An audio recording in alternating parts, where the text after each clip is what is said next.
Comme je le disais au début de la célébration, en ce troisième dimanche de l'Avent, on appelle ça le dimanche de la joie. Bien entendu, on ne veut pas nous parler de n'importe quelle joie. On veut nous parler de la joie qui vient du cœur de Dieu.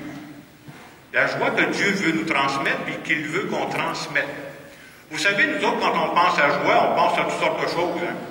Des fois, les images qu'on voit à la TV, des gens qui sont joyeux, je pensais à ce que j'ai vu, là, des gens qui se font photographier avec Yves Corbeil, là, parce qu'ils viennent de gagner le million. Alors ça a l'air, c'est la joie maximale.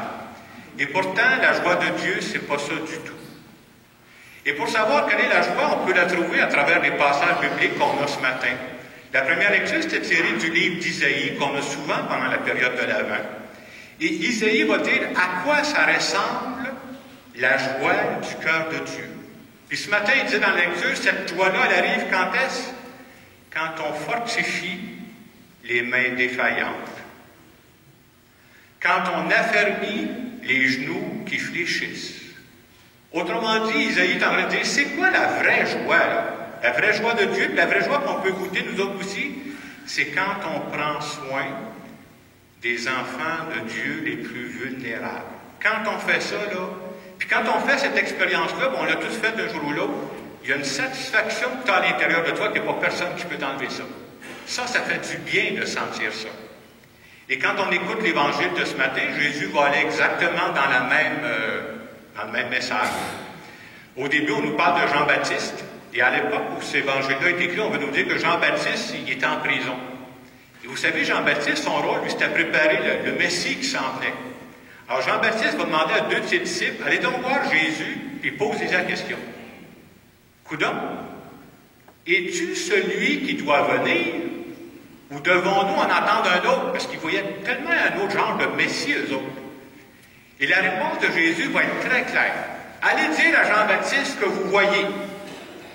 Puis ce que les gens voyaient, c'était les boiteux marchent.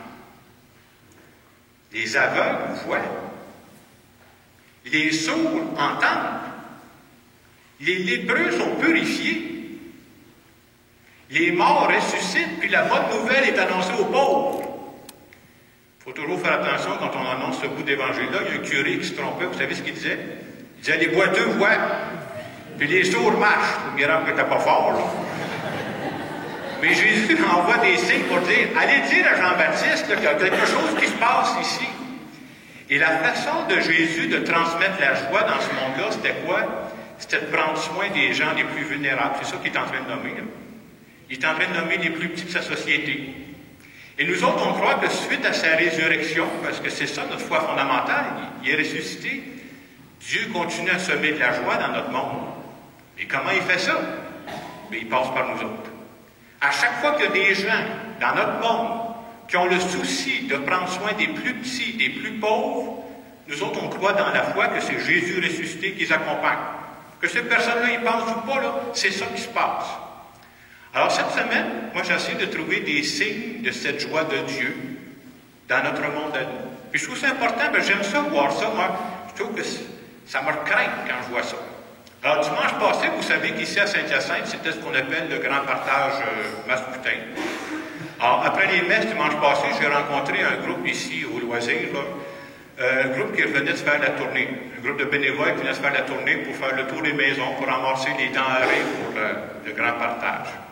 Moi, ce qui me frappe, ça fait déjà quelques années que je vais aller voir, là. Quand je vois ces gens-là, c'est évident. Ils ont le sourire d'en face. Le sourire d'en face, pourquoi ils ont le sourire d'en face? Ça leur donne absolument rien, là. Ils n'ont pas gagné d'argent, les autres, là. Ils ont le sourire d'en face parce qu'ils ont l'impression de dire, ce matin, là, j'ai donné de mon temps pour venir en aide à des personnes qui sont dans le besoin.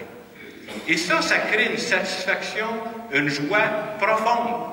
Que tu n'oublies pas, même le lendemain matin, tu es content d'être habité par ça. Et cette semaine, j'ai continué. Jeudi, je suis allé ici à la moisson mascoutaine. Là.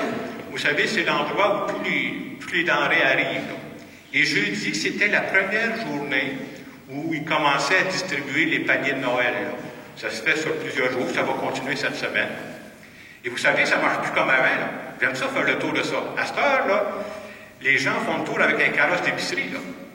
Ils promènent parce que, tu sais, autrement dit, prends la nourriture qu'ils vont te servir, pas n'importe quoi, là. Et tout le temps qu'ils font le tour, il y a toujours un bénévole qui accompagne les gens qui remplissent leur panier. Et je parlais avec le responsable du centre d'action bénévole, il dit, vous savez, c'est vrai que les gens ils ont besoin de nourriture. Mais souvent, ces personnes-là, ils ont besoin de parler aussi. Alors, le bénévole, il est toujours là à chacune des étapes qui les accompagnent. Puis, il me contait, le responsable de son action bénévole, il dit, des fois, on voit des choses très belles se passer. Quand ils ont fini de faire le tour avec le carrosse, là, puis ils ont tout ramassé, là, des fois, on voit les gens là, qui prennent le bénévole, puis ils l'entourent de ses deux bras, puis ils leur font un beau câlin. Est-ce que ça peut ressembler à la joie de Dieu? Hey, pour moi, c'est sûr. Dieu est en train d'agir à travers ça. Puis avant de repartir dans leur sac, vous savez ce qu'ils vont avoir? Ils vont avoir une carte de Noël. Qui a fait ça, ces cartes de Noël? C'est nous autres. Ça fait des mois qu'on prépare des cartes, là, puis il y en a qui ont signé des cartes. Tous les gens qui vont avoir un panier de Noël ici à Saint-Hyacinthe vont repartir avec une carte de Noël parce qu'il y a des chrétiens qui ont rentré une carte, qui ont écrit un petit mot pour les encourager. Mais si je vous compte ça, parce que moi je trouve ça important, quand je vais voir ça, je vais vous dire ce que je fais, je recharge mes batteries. Ça pour moi, c'est la joie de croire que Dieu est à l'œuvre dans notre monde. Des mauvaises nouvelles, je suis capable d'écouter la TV tout le temps, je vais en trouver là. Mais ça, là, de voir ça en direct, ça fait tellement de bien. Un autre aspect aussi que je peux vous dire des joies, j'essayais de penser c'est quoi les joies que je vois de ce temps-là. Vous savez que nos paroisses se préparent à fêter Noël, ça s'en vient là.